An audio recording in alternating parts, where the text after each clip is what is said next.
My name is Gloria Henderson, and I'm 68 years old. For 43 years, I was married to a man named Raymond Henderson. Everyone thought we had the perfect marriage. The kind neighbors envied. The kind people pointed to and said, "That's what love looks like." But nothing, and I mean nothing, prepared anyone for the day Raymond walked out of our house with his suitcases packed, heading to move in with his mistress, and I stood in the doorway smiling. Not a sad smile, not a bitter smile, a genuine, wide, relieved smile. My daughter Michelle was there, along with my son Robert and my sister Patricia. They'd all come to support me through what they thought would be the worst day of my life. They expected tears, expected me to fall apart, expected me to beg him to stay. Instead, I smiled. "Mom," Michelle said, her voice uncertain, "are you okay?" "I'm perfect, sweetheart," I said, watching Raymond's car disappear down the street. "Absolutely perfect." "But, Dad just left you, after 43 years, for another woman. How can you be smiling?" I turned to look at my daughter, my beautiful, caring daughter who had no idea what had really been happening in her parents' marriage. "Because, sweetheart, your father leaving is the best thing that could have happened to me." "What are you talking about?" Robert asked. "Mom, are you in shock?" "No, honey, I'm finally free." My sister Patricia looked at me with narrowed eyes. She knew me better than my children did. "Gloria, what did you do?" I smiled wider. What I should have done 20 years ago, I planned this, every detail, and it worked perfectly. The three of them stared at me like I'd lost my mind. "You planned Dad leaving you?" Michelle asked slowly. "Not just him leaving, everything that's about to happen, because what your father doesn't know, what none of you know, is that when he drove away just now, he didn't just leave me. He left with nothing, while I kept everything." "I don't understand," Robert started. "You will. In about 3 hours, your father is going to realize exactly what I've done. And by then, it'll be too late for him to do anything about it." I walked into my house, MY house, and poured myself a glass of wine. "Mom, you're scaring us," Michelle said, following me inside. "Don't be scared, baby. Be proud. Your mother just executed the most carefully planned revenge in the history of bad marriages, and your father has no idea what's coming. But before I tell you what I'd done, before I reveal the plan I'd been building for 2 years, I need you to do something for me right now. Hit that subscribe button. Click it right now. Then smash that like button, because this story is about to show you what happens when a man underestimates his wife for the last time. Turn on those notifications, that bell right there, because you're going to want to see how this plays out. And drop a comment telling me where you're watching from. What city? What state? What country? I need to know who's here with me, because what I did, planning my husband's downfall while he thought I was just a devoted wife, it's going to show you that quiet women aren't always weak women. Sometimes we're just planning. Now let me take you back to the beginning. Let me tell you how a 68-year-old woman became a criminal mastermind. To understand what I did and why I did it, you need to understand my marriage to Raymond. We met when I was 22 and he was 25. I was a secretary at a law firm. He was a junior accountant at a financial services company. He was charming, handsome, ambitious. He swept me off my feet with flowers and compliments and promises of a wonderful future together. We got married after dating for 1 year. For the first 10 years, things were good. We had Michelle, then Robert. We bought a house, built a life. Raymond's career took off. He became a senior accountant, then a partner in his firm. We had money, security, respect in the community. I stayed home with the kids. That was the deal. Raymond worked, I managed the household and raised the children. And I was good at it. I kept a beautiful home. I raised wonderful children. I supported Raymond's career, hosting dinner parties for his clients, attending firm events, being the perfect wife. But somewhere around year 15, things started to change. Raymond started working late, really late, coming home at 10, 11 at night, smelling like expensive perfume that wasn't mine. I ignored it, told myself I was being paranoid. Then I found the credit card statement. charges to hotels, expensive restaurants I'd never been to, jewelry I'd never received. I confronted him. Gloria, don't be ridiculous. Those charges are for work, client meetings. You wouldn't understand the business. Then explain it to me. I don't have time to explain every detail of my work to you. Just trust me. But I didn't trust him, so I hired a private investigator. The photos came back 2 weeks later. Raymond with a woman named Diane, at hotels, at restaurants, at her apartment. I confronted him again, this time with evidence. Fine, he said, not even apologetic. Yes, I've been seeing Diane. It doesn't mean anything. It's just stress relief. You and I barely have a relationship anymore anyway. Because you're never home. Because you're boring, Gloria. You've let yourself go. All you talk about is the kids and the house. Diane is exciting. She's interesting. She makes me feel alive. Then leave. If I'm so boring, leave. And give up this house? This life? No, I've worked too hard for this. You want to stay married, we stay married. You want a divorce, fine, but I get half of everything, including the house. And Gloria, I'll make sure the divorce is so expensive and so ugly that you'll wish you just kept your mouth shut. That was 28 years ago. Raymond kept seeing Diane. Then after Diane, there was Rebecca. Then Sandra. Then Michelle, not my daughter, a different Michelle. Then Carolyn. Then others whose names I never learned. For 28 years, Raymond had affairs while I stayed home and pretended not to know. Why did I stay? Because I didn't know how to leave. I had no job, no income of my own. I'd been out of the workforce for decades. Raymond controlled all the money. If I divorced him, I'd get half the assets, sure, but I'd also have to rebuild my entire life at 40, 50, 60 years old. So I stayed, and I became bitter, angry, resentful. My children thought we had a good marriage because Raymond and I never fought in front of them. We played the role of the happy couple at family gatherings. But behind closed doors, we barely spoke. We slept in separate bedrooms. We lived separate lives in the same house. I thought this was my life now, that I'd just endure until Raymond died and I'd finally be free. But then, 2 years ago, something changed. Raymond came home one evening looking smug, excited. Gloria, I need to talk to you. What? I'm retiring, early retirement. I'm 66, I've worked hard enough. It's time to enjoy life. Okay, so what does that mean for us? It means I'm done pretending. I'm done with this charade of a marriage. I'm going to spend my retirement with someone who actually makes me happy. Another affair. No, not an affair. Her name is Crystal. She's 52. We've been together for 3 years. I love her, and I'm moving in with her. I felt something snap inside me. Not heartbreak, something else. Something cold and calculating. When? I asked calmly. I'm thinking 6 months. Give me time to get my affairs in order. Then I'll file for divorce, we'll split everything 50-50, and I'll start my new life. And what about me? You'll be fine. You'll get your half of the assets. The kids are grown. You can do whatever you want. How generous of you. He didn't hear the sarcasm. That night, I lay awake thinking. Raymond was planning to leave me. After 43 years of marriage, 28 years of affairs, decades of disrespect, he was going to leave me with half of what we'd built and start fresh with some woman named Crystal. No, that wasn't how this was going to end. If Raymond wanted to leave, fine, but he wasn't taking half of everything. He wasn't getting to ride off into the sunset with his mistress while I struggled to rebuild. I was going to make sure that when Raymond left, he left with nothing. And I had 6 months to plan it. I started the next morning, quietly, carefully. First, I needed to understand our finances, really understand them. Raymond had always controlled the money, but I had access to the accounts. I just never looked at them closely.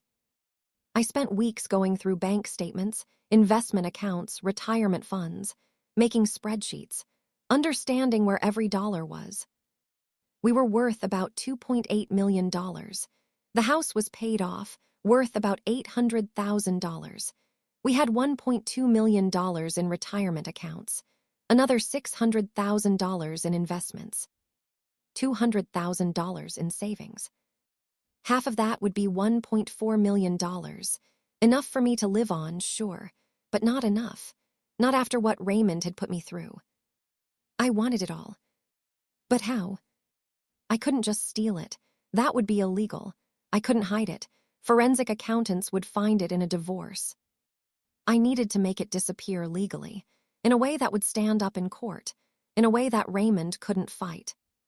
That's when I thought of my brother-in-law, Michael, Patricia's husband. He was a lawyer, a very good lawyer, and he'd never liked Raymond. I called Patricia. I need to talk to you and Michael.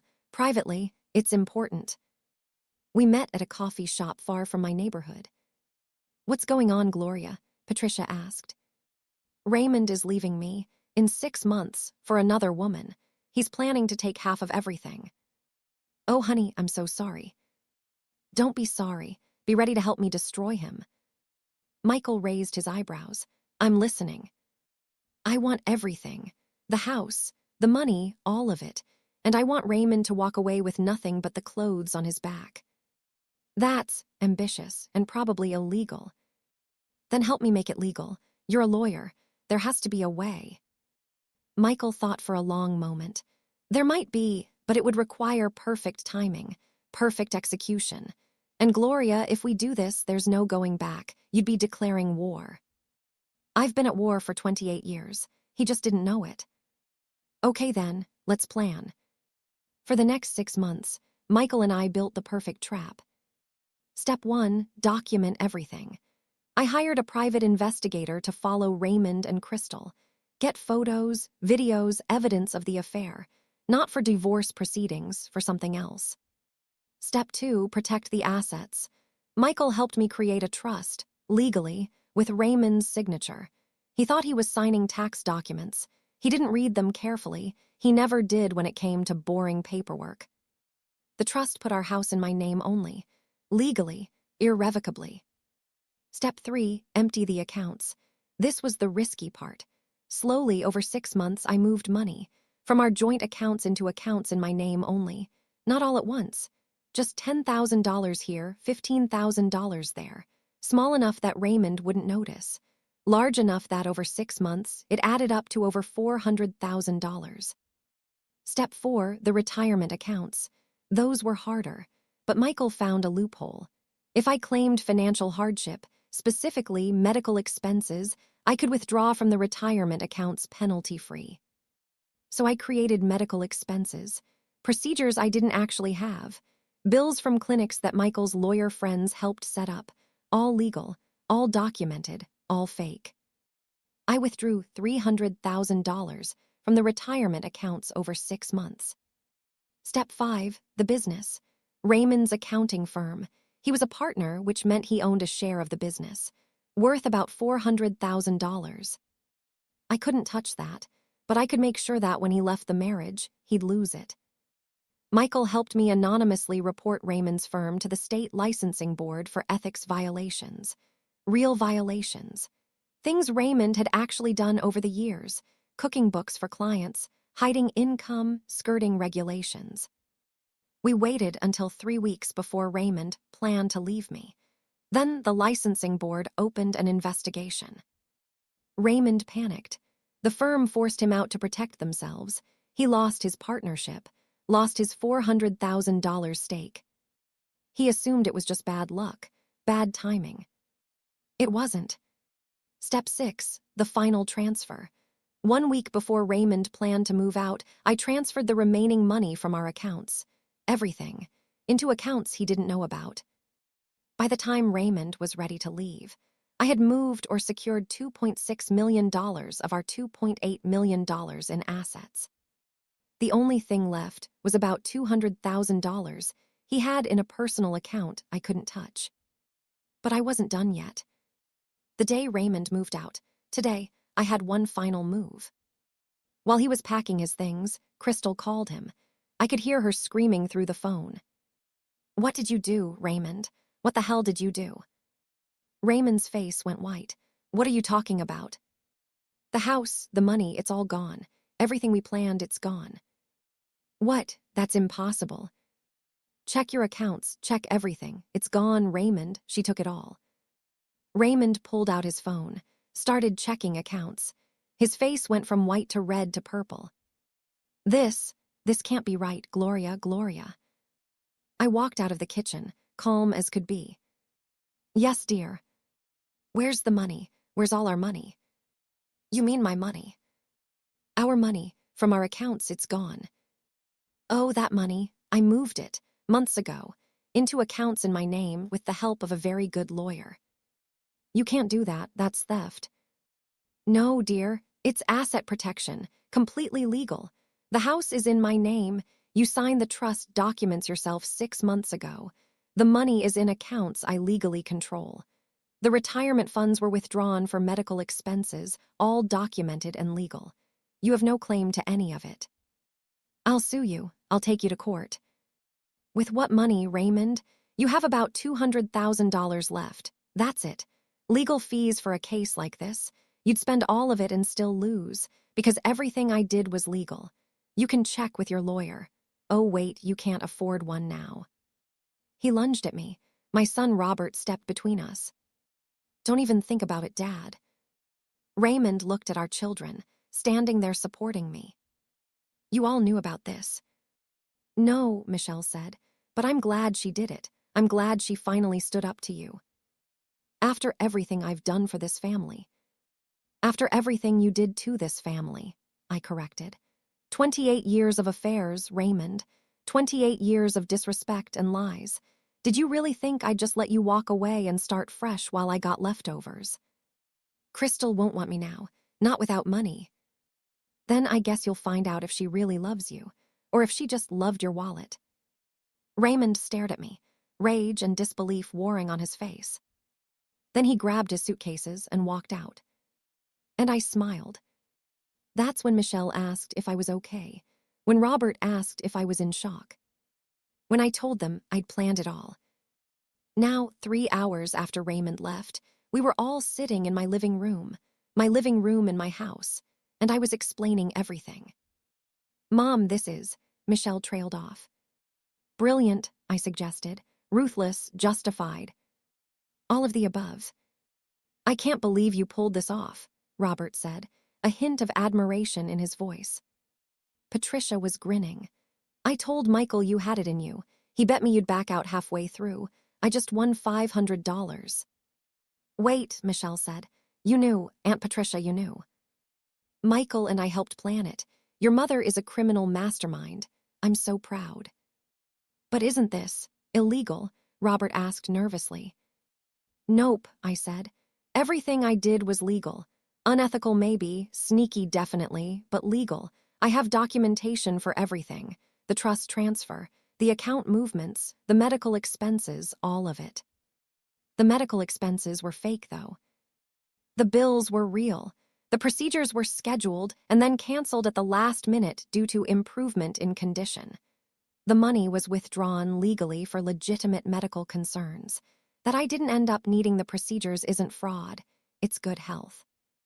My phone rang. Unknown number. I answered. Hello. You bitch, a woman's voice, Crystal. You destroyed him, he has nothing. He has you. Isn't that what he wanted? He told me he was wealthy. He told me we'd have a beautiful life together. Well, he lied. He does that. You might want to get used to it. I'm going to. Going to what? Leave him, please do. I'd love to see Raymond lose you too. She hung up. I smiled at my children. That was Crystal. I don't think their relationship is going well. Mom, Michelle said seriously, what happens now? Is Dad going to fight this? He can try, but he'll lose. Everything I did was documented and legal. He signed the papers.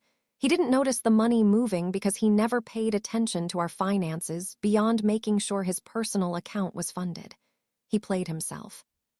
What about the firm investigation? Did you really report him? Anonymously. For things he actually did. I didn't frame him. I just made sure his past caught up with him at the perfect time. Robert shook his head. I don't know whether to be proud or terrified of you. Be both, I am. My phone rang again, this time Raymond. Gloria, please, we can work this out. I'll come back. We can stay married. Just give me access to the accounts. No. Gloria. No, Raymond. You made your choice. You were leaving me for Crystal. So go be with Crystal. Figure out how to build a life on $200,000. I'm sure you'll manage. I can't afford to live, not the way I'm accustomed to. Then I guess you'll have to adjust your expectations. The way I had to adjust mine when I realized my husband had been cheating on me for 28 years. I'll tell the kids what you did. They already know. They're here with me now in my house, supporting me. Silence. Raymond, you have two choices. Walk away quietly and live on the $200,000 you have left. Or fight me in court and spend all $200,000 on legal fees just to lose. Your choice. He hung up. I turned off my phone. Is it really over? Michelle asked. Almost. He'll try a few more times to manipulate me or scare me. But yes, it's basically over. And you're really okay, after 43 years. I thought about that question. Was I okay? Sweetheart, I'm better than okay. For the first time in 28 years, I feel free. I feel powerful. I feel like myself again. What are you going to do now? Robert asked. Live, really live. Travel, take art classes, spend time with my grandchildren, all the things I put off while I was being the dutiful wife. With Dad's money, Michelle pointed out.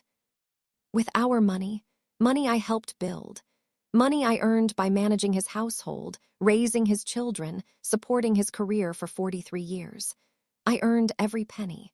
I just made sure I got what I earned instead of letting him take half of it to start over with some woman who barely knows him. Patricia raised her wine glass. To Gloria, the smartest, sneakiest, most patient woman I know. You waited 2 years to execute this plan. That's dedication. To Mom, Michelle and Robert echoed, raising their glasses. We toasted and drank. As the evening wore on and my children finally went home, Patricia stayed behind. How do you really feel? She asked. Honestly. I thought about it. Relieved, satisfied, a little bit scared about what comes next, but mostly proud. I stood up for myself, finally. After decades of being walked over, I fought back, and I won. You did, completely.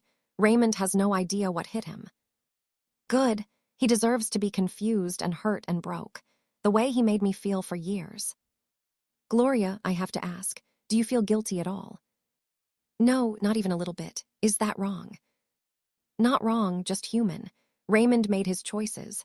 Now he lives with the consequences. After Patricia left, I walked through my house alone. It was quiet, empty, just me. But it didn't feel lonely. It felt peaceful. I poured another glass of wine and sat on my back porch, looking at the garden Raymond never cared about, thinking about the future. I had almost $3 million, a paid-off house, and the rest of my life ahead of me. Not bad for a 68-year-old woman everyone thought would be devastated by her husband leaving. My phone buzzed, a text from an unknown number. Gloria, this is Crystal. We need to talk about Raymond. There are things you don't know, things that might change everything. Call me. I stared at the message. What could Crystal possibly know that would change anything? I decided not to respond, not tonight. But as I sat there in the darkness, I couldn't help wondering. What didn't I know? And did it matter? Because whatever Crystal thought would change everything, it was too late. Raymond was gone. I had the money, I had the house, I had my freedom. Nothing could change that.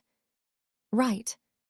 Before I continue this story, kindly subscribe, like, turn on the notification bell, and tell me in the comments where you're watching from. I didn't sleep well that night. Crystal's text kept running through my mind. There are things you don't know, things that might change everything. What things? What could she possibly know that would matter now?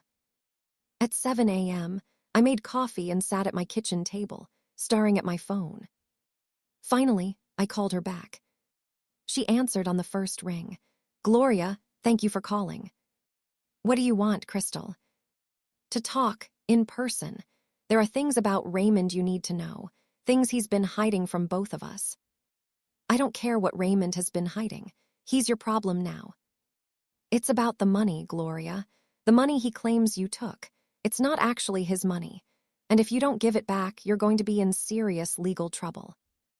My blood ran cold. What are you talking about?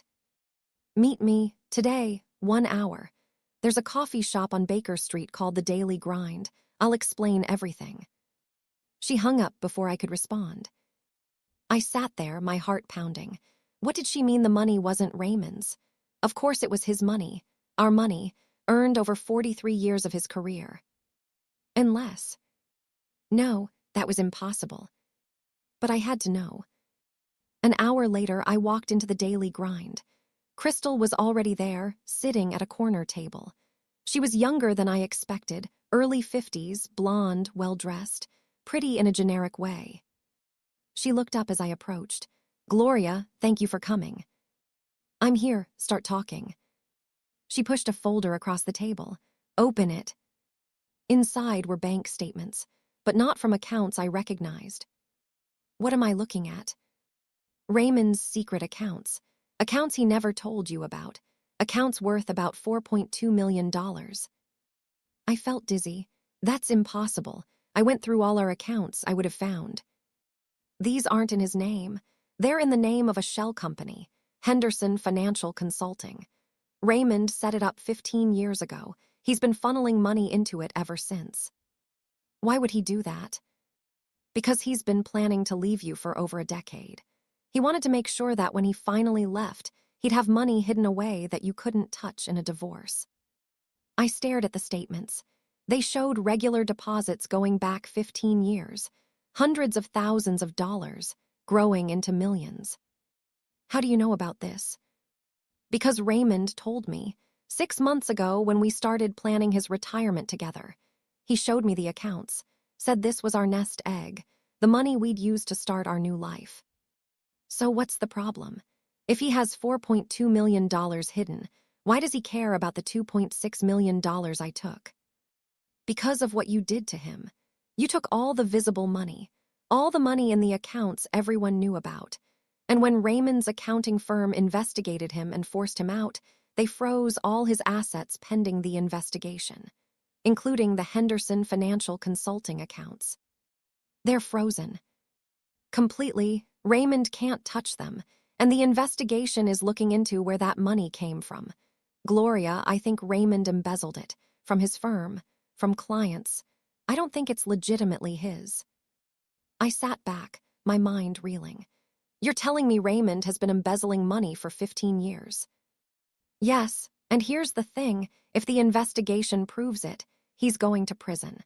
And the money will be seized and returned to whoever he stole it from, which means he'll lose the $4.2 million. And the only money he has left is the $200,000 you couldn't touch. Why are you telling me this? Crystal leaned forward. Because Raymond lied to both of us. He told me he was wealthy, that we'd live like royalty. But now his hidden money is frozen and probably going to be seized. The money you took is legally yours, I've checked. And all he has left is $200,000. And you don't want to stay with a broke man. Would you? I didn't sign up for this. I signed up for luxury, for travel, for a comfortable retirement. Not for being poor with a man who might be going to prison. So you want what? My help? No, I want to warn you, because Raymond is desperate. And desperate men do desperate things. He's planning something, Gloria, something to get that money back from you. And I thought you should know. What kind of something? I don't know exactly. But yesterday, after he left your house, he made some calls. To lawyers, to people I don't know. He was talking about proving you defrauded him, about having you arrested, about getting everything reversed. He can't do that. Everything I did was legal. Was it? Are you absolutely sure? Because if even one thing you did crosses the line into fraud, Raymond will find it, and he'll use it to destroy you. I thought about the medical expenses, the fake procedures, the bills from clinics that didn't actually treat me. Were those legal? Michael had assured me they were, but what if he was wrong? Why are you really telling me this? I asked. "What do you get out of warning me?" Crystal smiled, a cold, calculating smile. "Because if Raymond goes to prison, I get nothing. But if you give him back some of the money, enough to keep him comfortable but not enough to make him powerful, maybe he'll be satisfied. Maybe he'll stop fighting. And maybe he'll be grateful enough to me for negotiating it that he'll still take care of me." "You want me to negotiate with Raymond through you?" "I want us both to survive this. Raymond is a sinking ship. I'm trying to get us both onto lifeboats before we drown with him." I stood up. "Thanks for the warning. But I'm not giving Raymond anything. He made his choices. Now he lives with them. Even if it means you go to prison for fraud." "I didn't commit fraud." "Are you sure about that, Gloria? Are you absolutely, completely sure that everything you did was perfectly legal?" I walked out without answering. But her question haunted me all the way home. Was I sure? I called Michael immediately. "Gloria, what's wrong?" I told him about Crystal's warnings, about Raymond planning to prove fraud, about my fears regarding the medical expenses. "The medical expenses are fine," Michael assured me. "We have documentation, bills, scheduled procedures. The fact that you didn't go through with them doesn't make it fraud." "But we scheduled procedures I never intended to have." "Legally, that doesn't matter. People schedule medical procedures and cancel them all the time. The money was withdrawn for a legitimate medical purpose. That you ended up not needing the treatment isn't fraud. It's fortunate." Crystal seemed pretty confident that Raymond could prove fraud. "Crystal is trying to manipulate you. She wants you to give Raymond money because she knows she's not getting any from him. Don't fall for it." "But what if she's right? What if there's something we missed?" "Gloria, I've been practicing law for 30 years. I made sure everything we did was legal. Trust me." I wanted to trust him, but doubt was creeping in. That evening, my daughter Michelle came over. "Mom, we need to talk." "About what?" "Dad called me. He's threatening to sue you for fraud. He says he has evidence that you faked medical expenses to steal his retirement money." "He doesn't have evidence because it's not fraud." "Are you sure? Mom, I love what you did. I love that you stood up to him. But if you broke the law—" "I didn't break the law. Uncle Michael made sure of that." "Uncle Michael isn't infallible, Mom. What if he made a mistake?" "He didn't." "But what if he did? What if Dad actually has a case? You could go to prison." "Your father is bluffing, trying to scare me into giving him money back." "What if he's not? Mom, is it worth risking prison just to keep him from getting half?" I looked at my daughter. She was genuinely worried. "Sweetheart, I appreciate your concern, but I'm not giving your father anything. He doesn't deserve it. Even if it means you might lose everything, even if it means prison." "I'm not going to prison, because I didn't do anything illegal." But after Michelle left, I sat alone with my doubts. What if I had done something illegal? What if Michael had made a mistake? What if Raymond actually could prove fraud? The next morning, I got a certified letter from Raymond's attorney. It was a demand letter, accusing me of fraud, embezzlement of marital assets, and forgery, demanding I return all money taken from joint accounts within 30 days or face criminal charges. My hands were shaking as I called Michael. "They're bluffing," he said after I read him the letter. "This is a scare tactic. They're hoping you'll panic and settle." "What if they're not bluffing?" "Then we fight. But Gloria, they have to prove fraud. They have to prove you had criminal intent. And they can't do that because you didn't have criminal intent.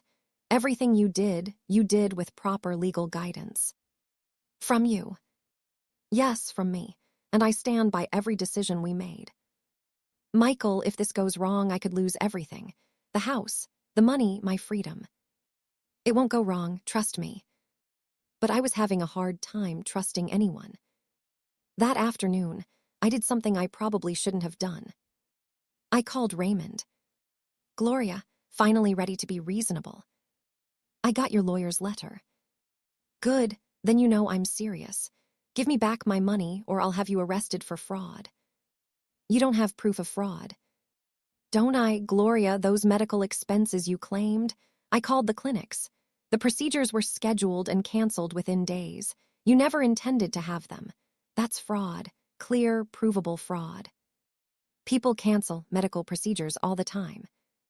Not when they withdraw hundreds of thousands from retirement accounts specifically for those procedures and then never go through with them. That shows intent to defraud. And I have documentation of every cancellation. My stomach dropped. What do you want? All of it, every penny, the house, everything. In exchange, I won't press charges.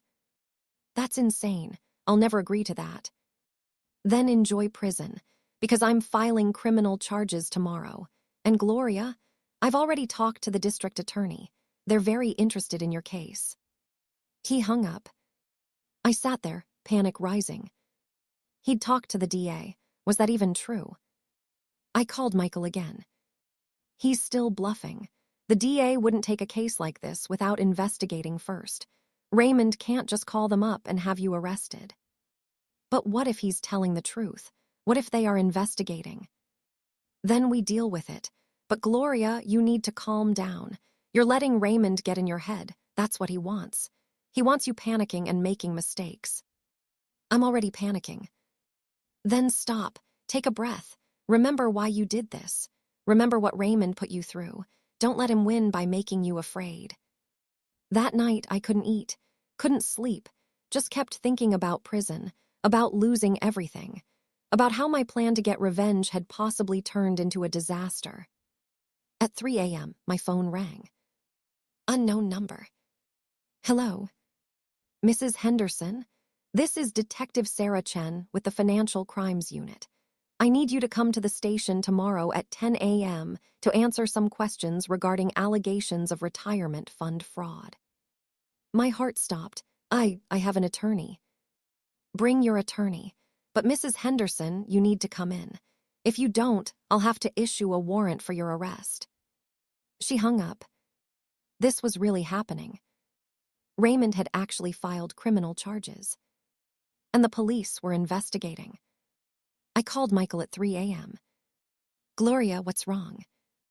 The police just called. Financial Crimes Unit. They want me to come in tomorrow to answer questions about retirement fund fraud. Silence. Michael. Okay, don't panic. I'll meet you at the station. Don't answer any questions without me there. And Gloria, don't talk to Raymond. Don't talk to Crystal. Don't talk to anyone about this case except me. Am I going to prison? No, but we need to be smart about this. I'll see you tomorrow at 9:45 a.m. We'll go in together. After I hung up, I sat in the dark, wondering how everything had gone so wrong. 3 days ago, I was celebrating my victory over Raymond. Now I was facing possible criminal charges. How had I been so stupid? The next morning, I met Michael outside the police station. Remember, he said, don't volunteer anything. Answer only the questions they ask, and if I tell you not to answer, don't answer. We walked in together. Detective Chen was a small Asian woman in her 40s, with sharp eyes and no-nonsense demeanor. Mrs. Henderson, thank you for coming in. I'm investigating allegations that you fraudulently withdrew funds from retirement accounts by claiming false medical expenses.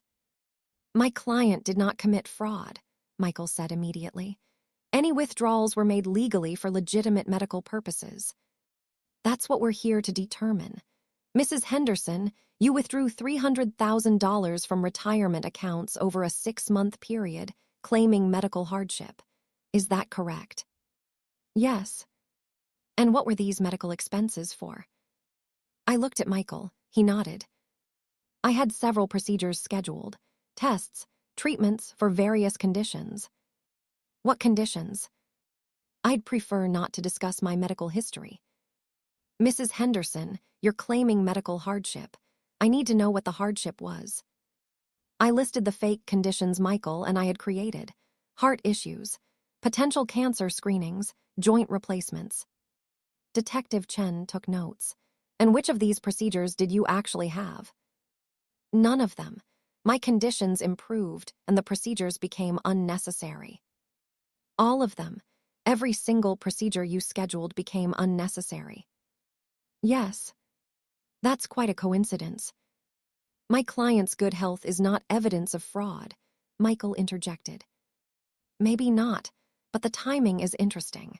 Mrs. Henderson, isn't it true that you scheduled all these procedures within a 2-week period 6 months ago, and then canceled them all within 3 weeks? Yes, but that doesn't mean. It means you never intended to have the procedures. You scheduled them to justify withdrawing the money, then canceled them once the money was out. That's fraud, Mrs. Henderson. That's speculation, Michael said. You have no proof of intent. I have a pattern. Multiple procedures scheduled and canceled in rapid succession, all conveniently timed to allow maximum withdrawal from retirement accounts. And I have this. She pulled out a document. An email. From me to Michael. Dated 7 months ago.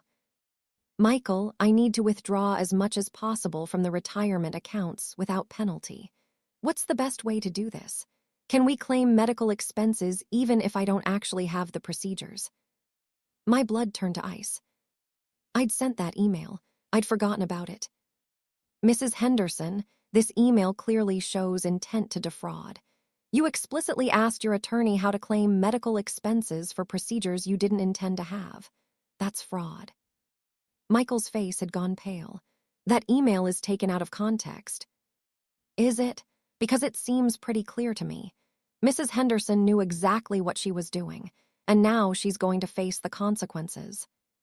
Detective Chen stood up. Mrs. Henderson, I'm placing you under arrest for retirement fund fraud. You have the right to remain silent. As she read me my Miranda rights, I felt my entire world collapsing. I'd been so clever, so careful, so sure I'd outsmarted Raymond. But I'd left a trail, a paper trail that proved exactly what I'd done. And now I was going to prison. All because of one stupid email I'd forgotten about. Before I continue this story, kindly subscribe, turn on the notification bell, and tell me in the comments where you're watching from. They fingerprinted me, photographed me, put me in a holding cell for 2 hours while Michael arranged bail.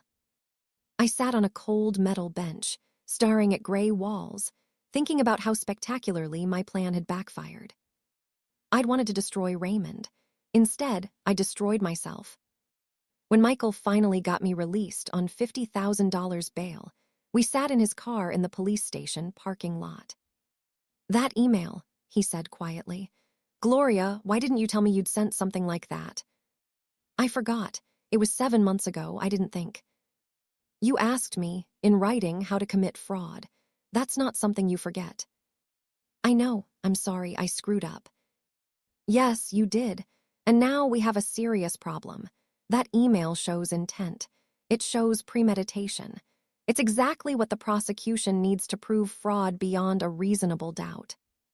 So what do we do? I don't know yet. Let me think. He drove me home in silence. When we pulled up to my house, there were news vans outside. Reporters. How did they? Your arrest is public record, and Raymond's been talking to reporters. This is going to be a media circus. We pushed through the reporters shouting questions. I didn't answer any of them. Inside my house, my phone was ringing constantly. Michelle, Robert, Patricia, friends from church. Everyone wanted to know what was happening.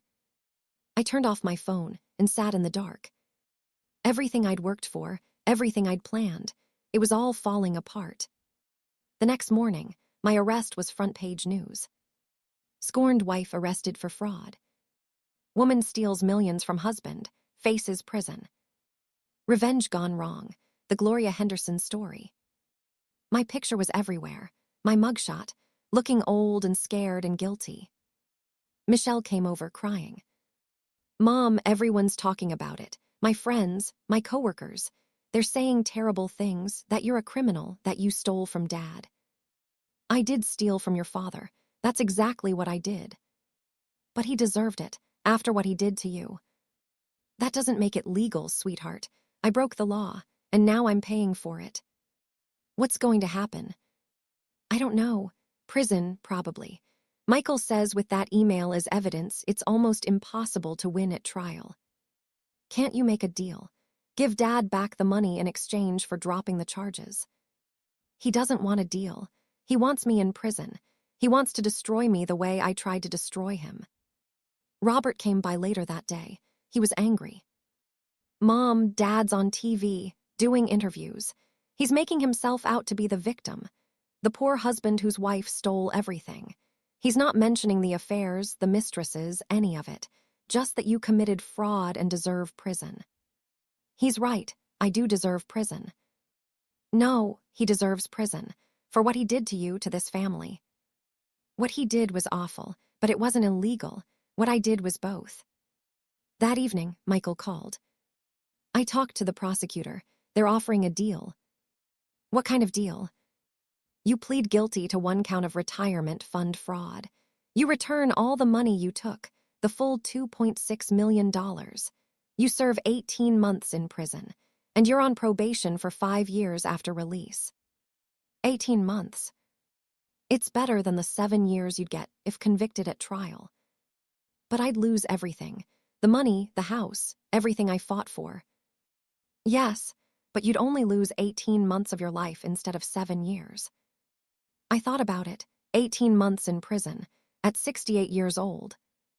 What happens if I don't take the deal? We go to trial. With that email as evidence, we'll almost certainly lose. You'll get 7 years. At your age, Gloria, that's basically a life sentence.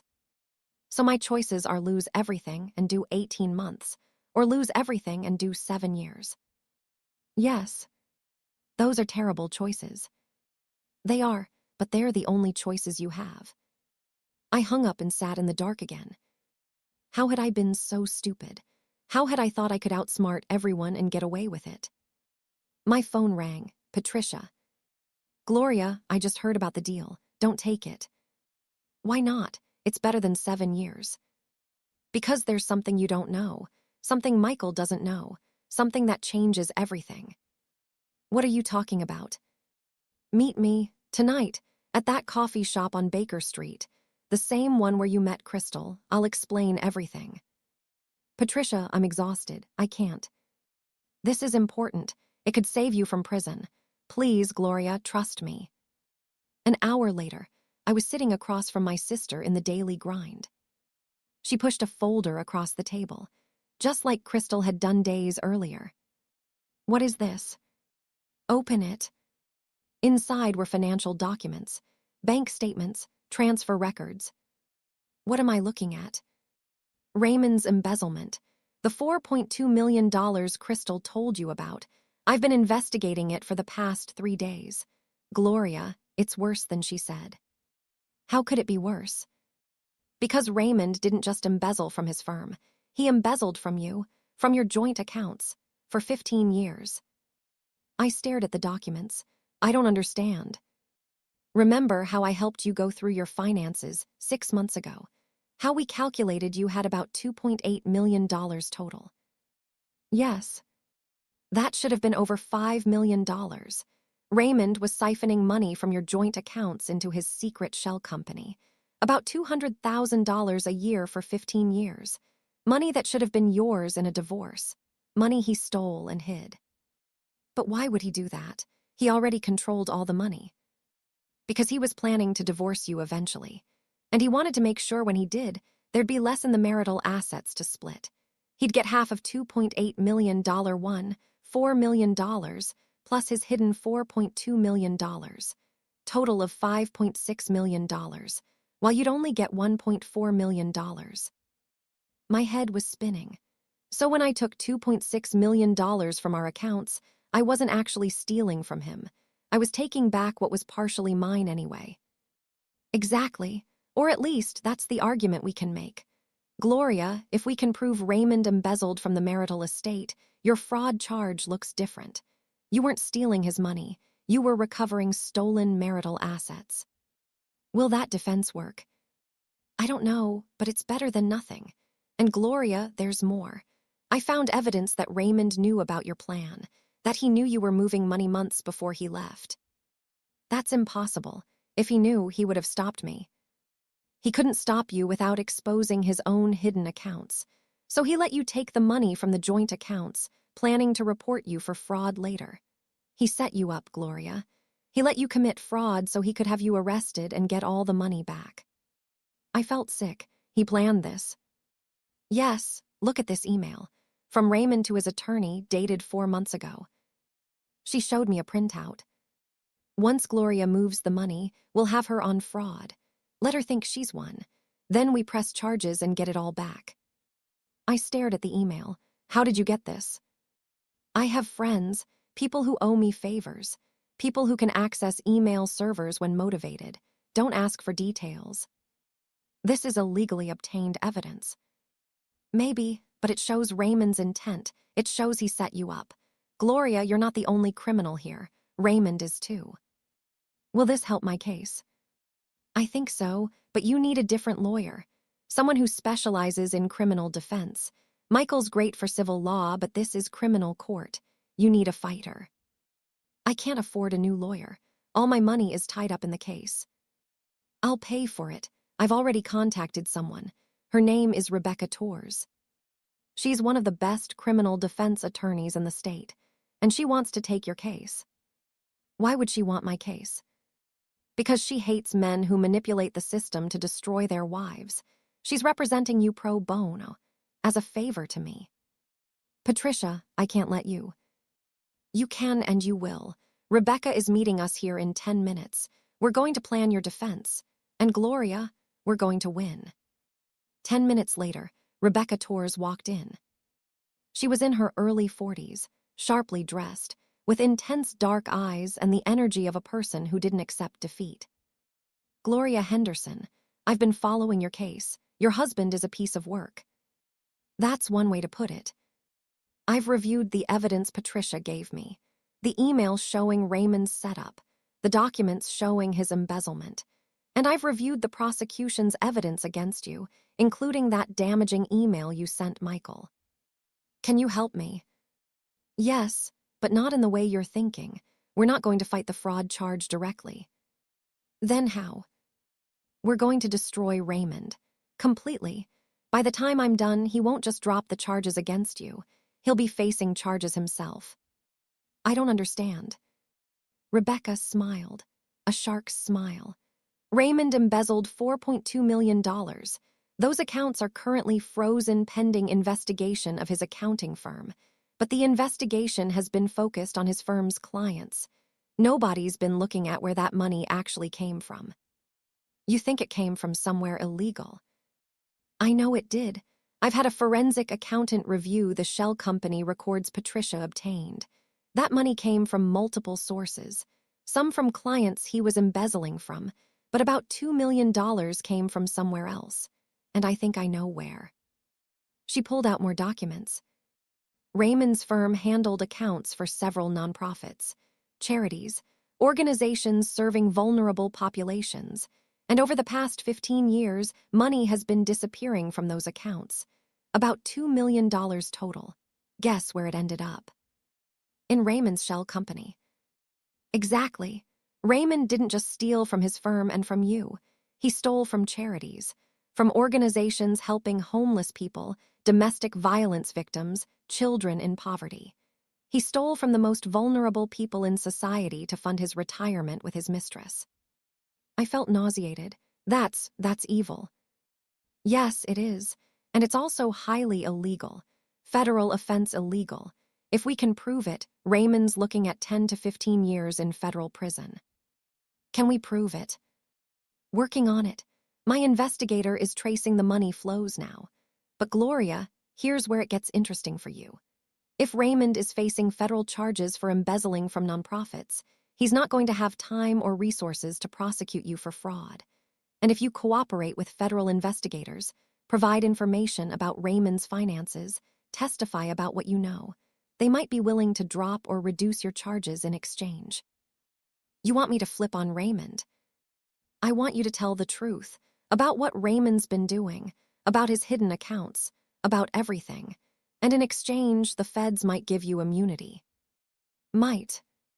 I can't promise anything, but it's your best shot. Better than the 18-month deal the DA is offering.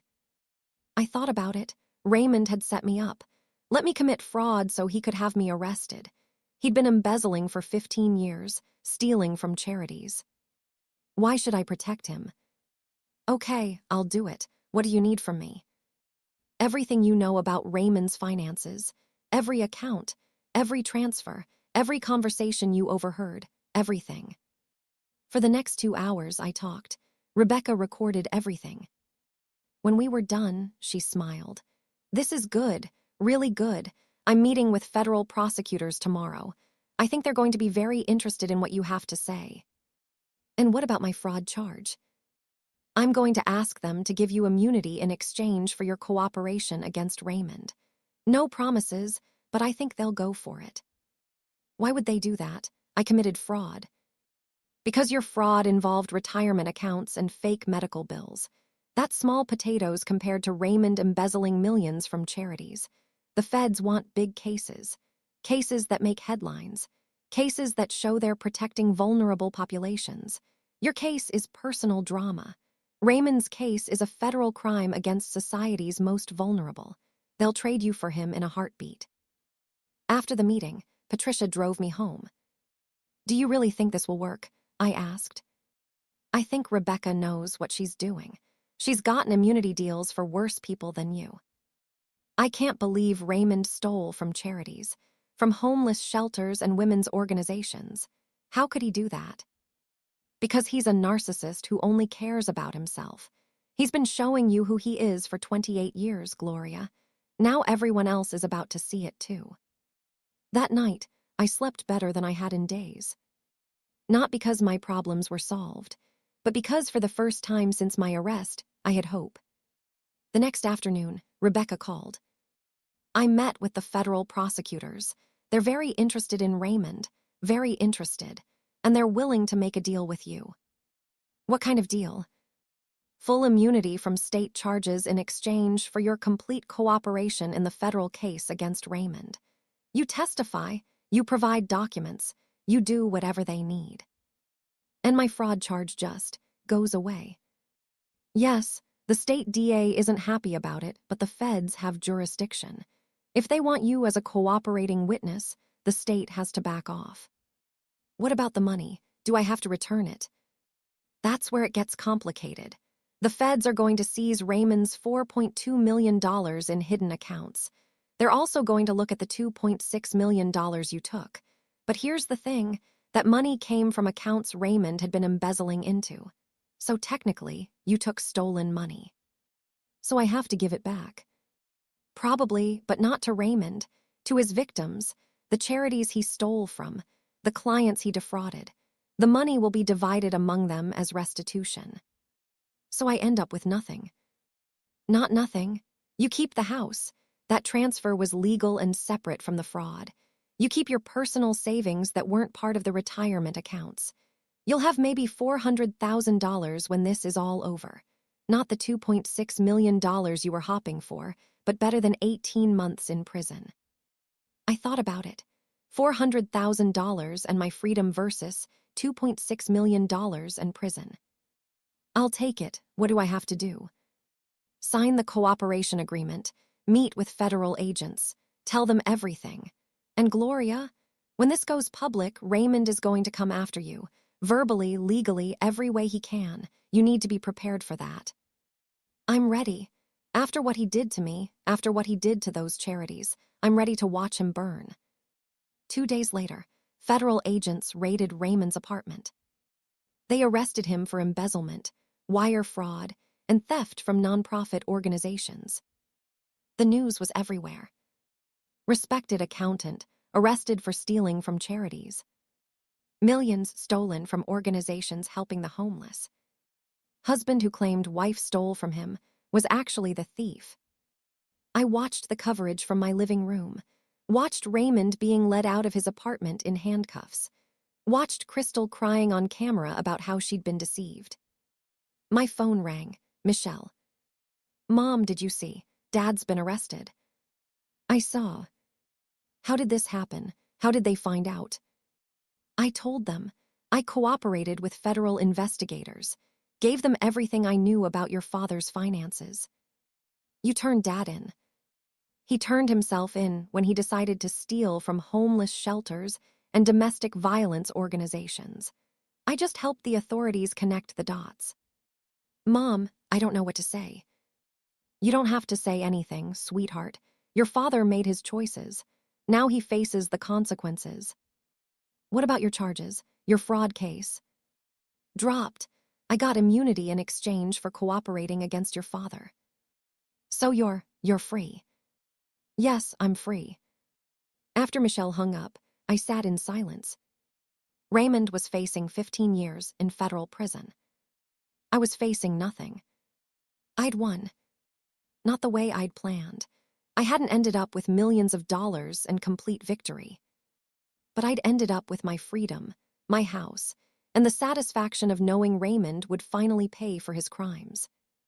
That evening, there was a knock on my door. I opened it to find Raymond standing there. He looked broken, desperate. Gloria, please, you have to help me. Help you? Why would I help you? Because I'm going to prison. 15 years. I'll be 81 when I get out. That's a death sentence at my age. You should have thought about that before you stole from charities. I never meant for it to go this far.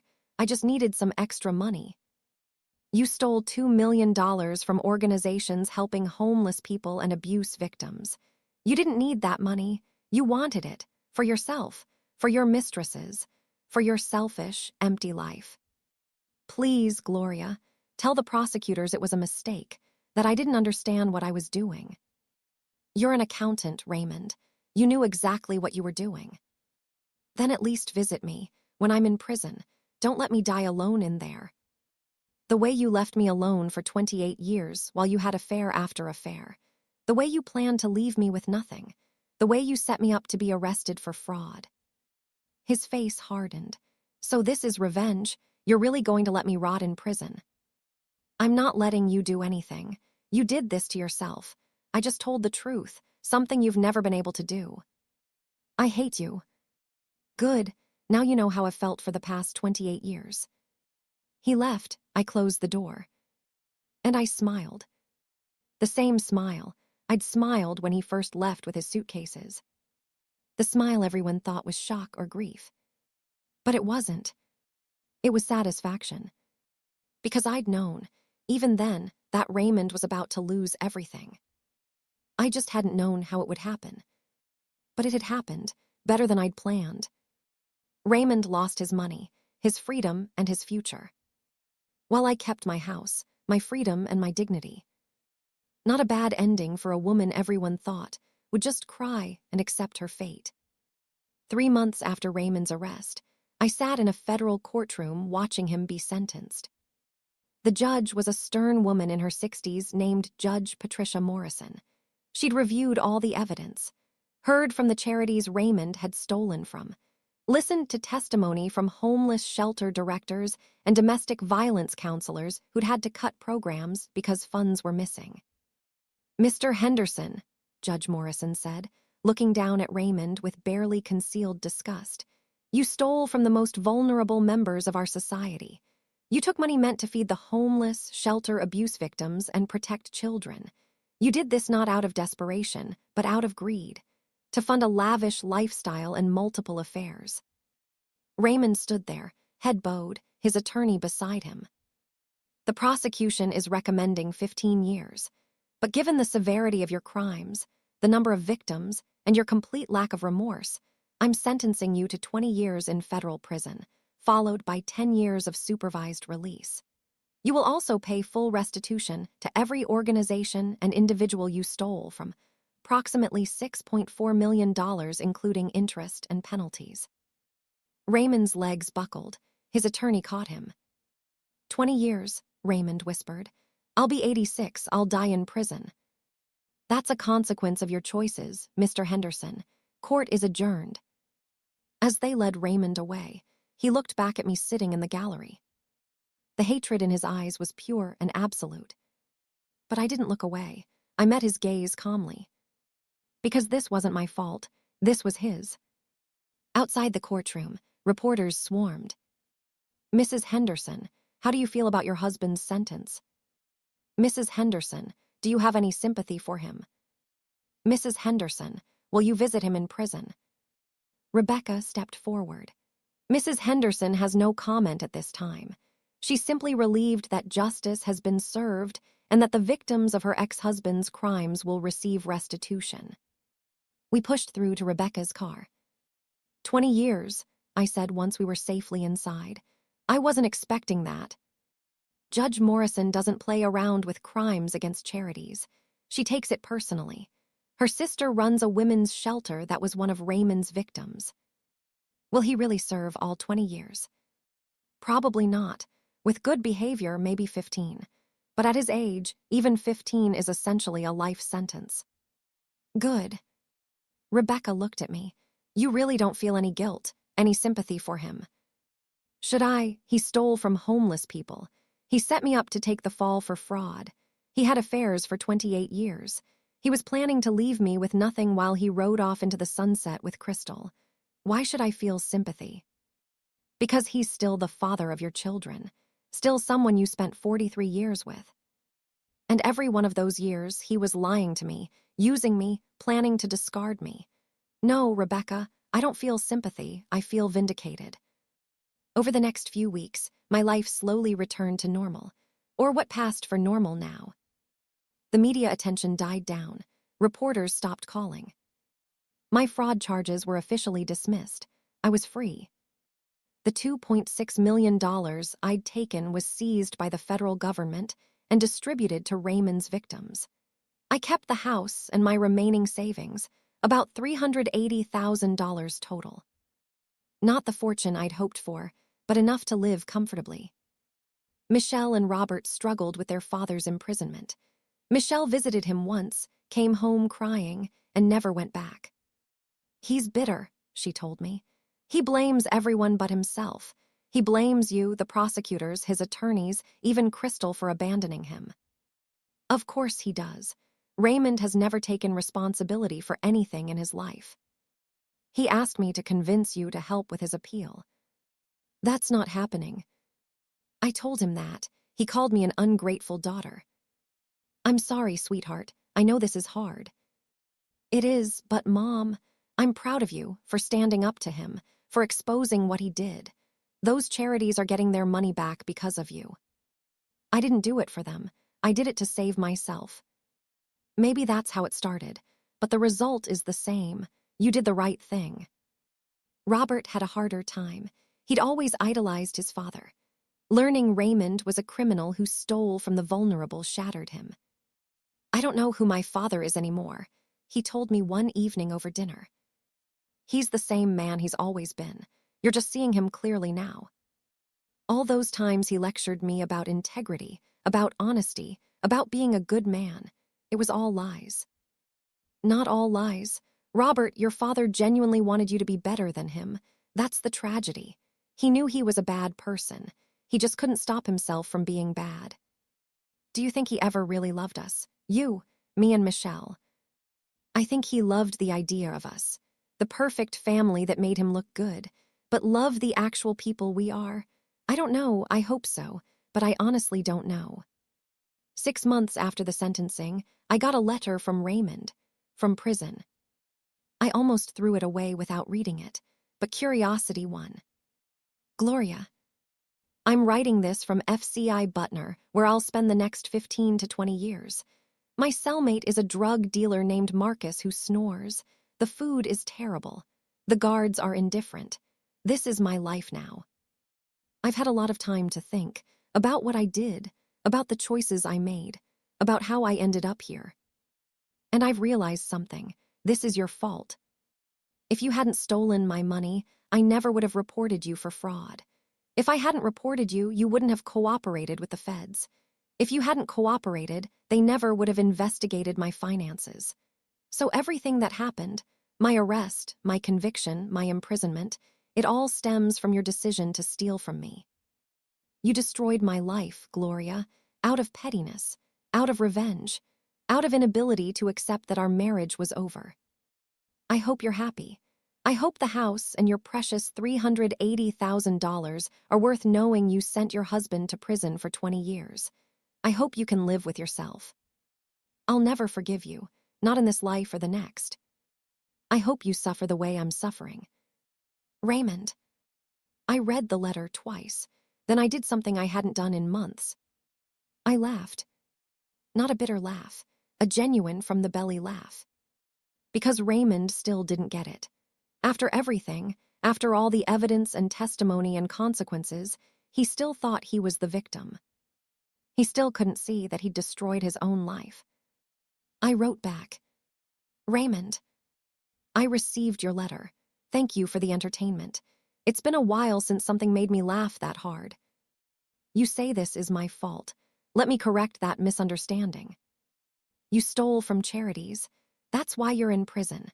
Not because I took money from our accounts. Not because I cooperated with investigators. But because you chose to embezzle $2 million from organizations helping vulnerable people. I didn't make you do that. I didn't force you to set up shell companies and hide money and steal from nonprofits. You did that all by yourself. You also had affairs for 28 years. You planned to leave me with nothing. You set me up to be arrested for fraud. You've been a liar, a cheat, and a thief for decades. The only thing I did was tell the truth. I told federal investigators what I knew about your finances. That's it. The rest, that was all you. So no, Raymond, this isn't my fault. This is yours. Completely, entirely, absolutely yours. You spent 43 years thinking you were smarter than everyone else, that you could lie and steal and cheat and never face consequences. You were wrong. I'm not suffering. I'm free. I have my house, my children, my grandchildren, my friends. I have peace and dignity and a future. You have a cell with a snoring drug dealer and terrible food. That seems fair to me. Live with your choices, Raymond. I'm finally living with mine. Gloria. I mailed the letter and never heard from him again. Life moved on. I redecorated the house. My house. Painted the walls colors Raymond had always hated. Bought new furniture. Made it truly mine for the first time in 43 years. I started taking art classes at the community center. Discovered I actually had talent. Began painting landscapes and still lifes. I volunteered at one of the women's shelters Raymond had stolen from. Helped other women who were trying to escape abusive relationships. Women who reminded me of myself, trapped, scared, but stronger than they knew. I traveled, not extravagantly but meaningfully, went to Paris, saw the Eiffel Tower, ate pastries in cafes, felt young and free. I reconnected with friends I'd neglected during my marriage. Women who tried to warn me about Raymond over the years. Women I'd pushed away because I didn't want to hear the truth.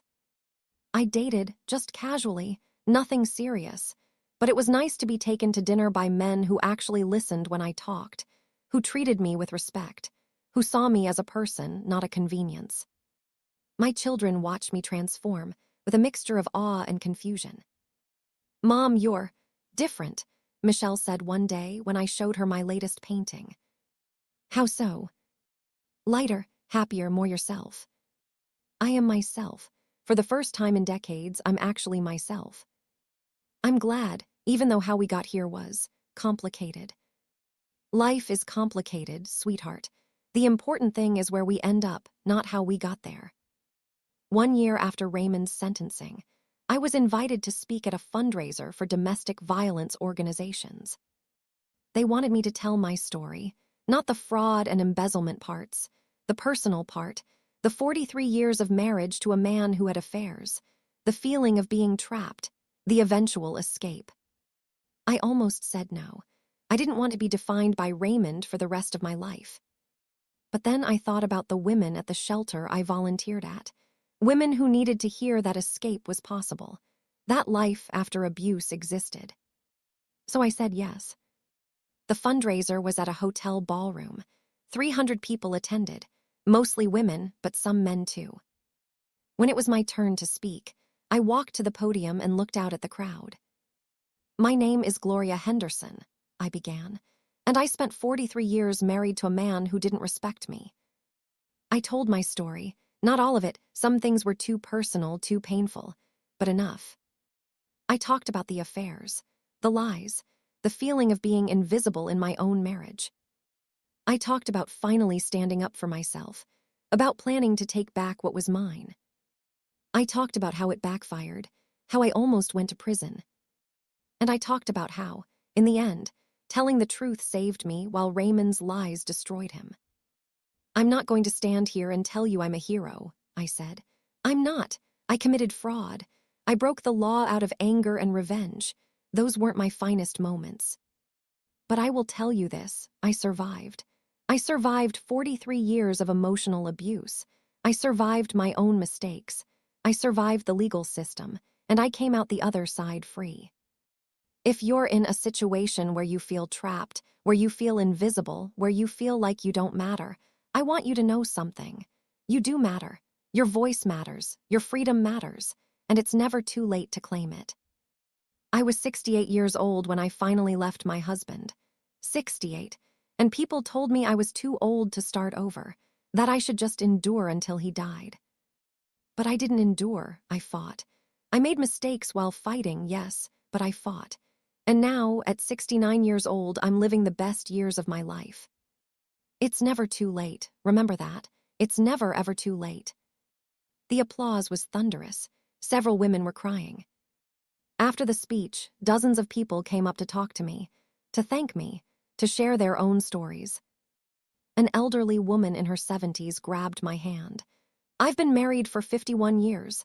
My husband cheats. Everyone knows. But I stayed because I didn't think I had a choice. After hearing you tonight, I realize I do have a choice. Thank you. A younger woman, maybe 40, hugged me. My husband controls all our money. I have nothing in my name. You've inspired me to start protecting myself, to start planning. Thank you. On and on. Story after story of women who'd been where I was, who saw themselves in my struggle. Driving home that night, I felt something I hadn't felt in years. Purpose. My suffering hadn't been meaningless. My mistakes hadn't been in vain. I'd survived, and my survival was giving other women hope.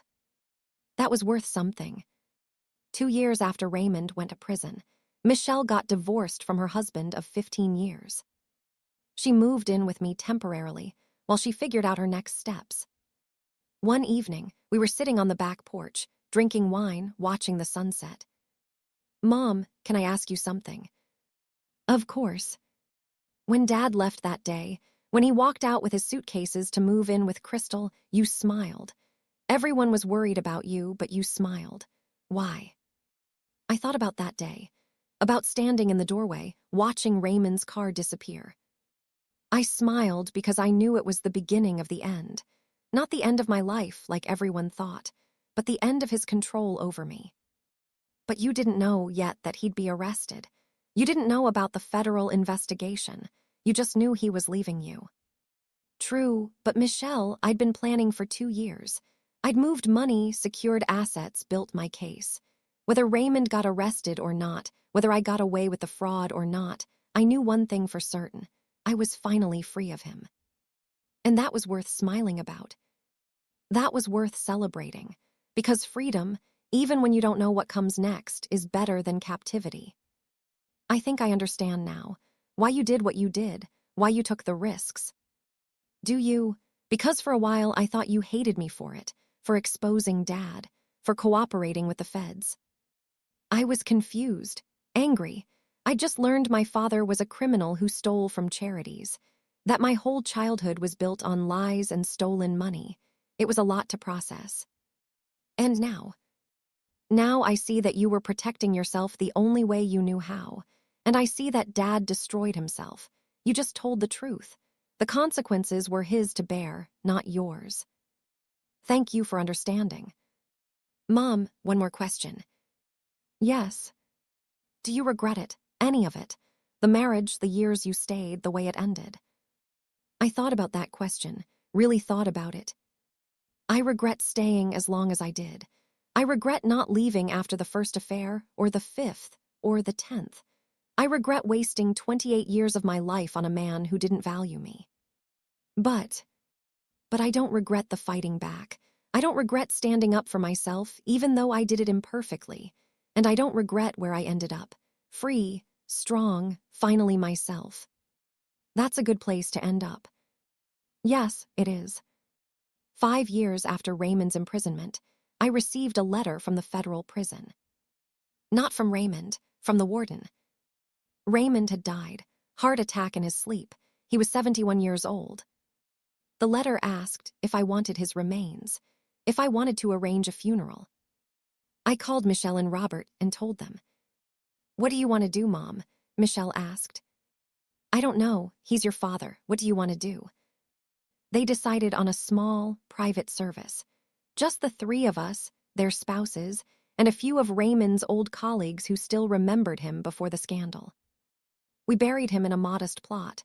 No fancy headstone, just his name and dates. At the graveside, the minister asked if anyone wanted to say a few words. Robert spoke about the father he remembered from childhood, the man who taught him to ride a bike and throw a baseball. Michelle spoke about Sunday breakfasts and bedtime stories. Then they both looked at me. "Mom, do you want to say anything?" I looked down at the casket, containing the man I'd spent 43 years married to. What could I say? That he'd made my life miserable for decades. That felt cruel to say at a funeral. That I'd loved him, that would be a lie. That I forgave him, I wasn't sure I did. Finally, I spoke. Raymond was a complicated man. He had good qualities and terrible flaws. He was capable of great charm and terrible cruelty. He made choices that hurt many people, including himself. I hope that wherever he is now, he's finally at peace with who he was. And I hope the people he hurt, including the charities and individuals he stole from, have found peace too. It wasn't flowery, it wasn't emotional, but it was honest. And honesty was all I had to give him anymore. After the funeral, Michelle and Robert came back to my house. "How are you feeling, Mom?" Robert asked. "Relieved, if I'm honest. Is that terrible?" "No, it's honest. And I think I feel it too. Dad's death closes a chapter that's been painful for all of us." "Do you hate him?" Michelle asked me directly. "For everything he did?" I thought about it. No, I don't hate him. Hating him would give him too much power over me. I pity him. He had everything, a family, a career, respect, resources. And he threw it all away for affairs and greed and lies. That's not someone to hate, that's someone to pity. "Do you ever wish things had been different?" Robert asked. "That he'd been a better husband." "Every day for 43 years. But you know what? If he'd been different, I'd be different. The woman I am now, strong, independent, finally living for myself, I only became her because of what Raymond put me through." "So in a weird way, you're grateful." Michelle looked skeptical. "Not grateful, but accepting. Raymond was who he was. I can't change that. I can only control who I became in response, and I like who I became. Finally." That evening, after my children left, I sat on my back porch with a glass of wine, thinking about the past 10 years. 10 years ago, I was a miserable wife, trapped in a loveless marriage, watching my husband prepare to leave me for another woman. I'd planned revenge, executed it, watched it backfire, nearly gone to prison. Then watched Raymond go to prison instead. Watched him lose everything. And now watched him die. It wasn't the ending I'd imagined when I started this journey. But it was an ending, finally. Raymond was gone. The chapter was closed. And I was free, truly, completely free. I thought about that day 10 years ago when Raymond left with his suitcases. When I smiled, while everyone expected me to cry. They thought I was in shock. They thought I was broken. But I was smiling for a reason. Because even then, even not knowing how things would turn out, I knew one simple truth. Anything was better than staying with Raymond. Prison would have been better. Poverty would have been better. Starting over at 68 with nothing would have been better. Because nothing, absolutely nothing, was worse than spending one more day feeling invisible, disrespected, and trapped.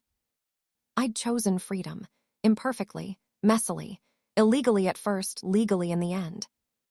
But I'd chosen it. And that choice had saved my life. I raised my wine glass to the darkening sky.